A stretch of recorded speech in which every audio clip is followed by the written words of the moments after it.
आप देख रहे हैं ये जनता की आवाज़ लाइव न्यूज़ चैनल। इसी तरीके से आप चैनल को देखते रहिए। लायक सरप्राईज शेअर। सार्वजनिक ठिकाणी धारदार कत्ती बाळगणाऱ्या तरुणावर विवेकानंद चौक पोलिसांची कारवाई।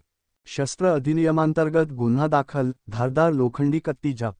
लातूर शहरात कायदा व सुव्यवस्था अबाधित ठेवण्याच्या दृष्टीने अवैध शस्त्रे बाळगणाऱ्यांविरुद्ध लातूर पोलिसांकडून सातत्याने कारवाई करण्यात येत आहे। याच अनुषंगाने विवेकानंद चौक पोलीस ठाण्याच्या पथकाने सार्वजनिक ठिकाणी विनापरवाना धारदार कत्ती बाळगणाऱ्या एका 20 वर्षीय तरुणावर कारवाई करून त्याच्याकडून लोखंडी कत्ती जप्त केली आहे। 23 ऑगस्ट 2026 रोजी सायंकाळी सुमारे 4:30 वाजता कृपा सदन रोड, हरिभाऊ नगर येथे पोलिसांना संशयास्पदरित्या फिरताना एक तरुण आढळून आला। त्याची तपासणी केली असता त्याच्याकडे जुनी वापरती लाकडी मुठ असलेली लोखंडी कत्ती आढळून आली।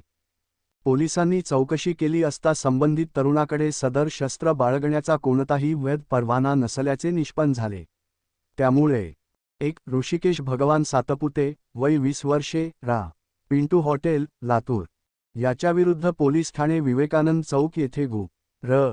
नाम 601/2026 कलम 4(25) शस्त्र अधिनियम अन्वये गुन्हा दाखल करण्यात आला आहे। सदर कारवाई पोलीस निरीक्षक अरविंद संभाजी पवार यांच्या मार्गदर्शनाखाली करण्यात आली। गुन्हा दाखल करण्याची कार्यवाही पोहेको व्ही. डी. सूर्यवंशी यांनी केली असून पुढील तपास पोहेको डी. यू. हावा करीत आहेत। लातूर शहरातील शांतता व कायदा सुव्यवस्था अबाधित ठेवण्यासाठी सार्वजनिक ठिकाणी बेकायदेशीरपणे शस्त्रे बाळगणाऱ्या व्यक्तींविरुद्ध पोलिसांकडून सातत्याने कठोर कारवाई करण्यात येत असून नागरिकांनी संशयास्पद व्यक्ती किंवा अवैध शस्त्रांबाबत माहिती असल्यास ती तात्काळ पोलिसांना द्यावी, असे आवाहन लातूर पोलीस विभागाकडून करण्यात आले आहे।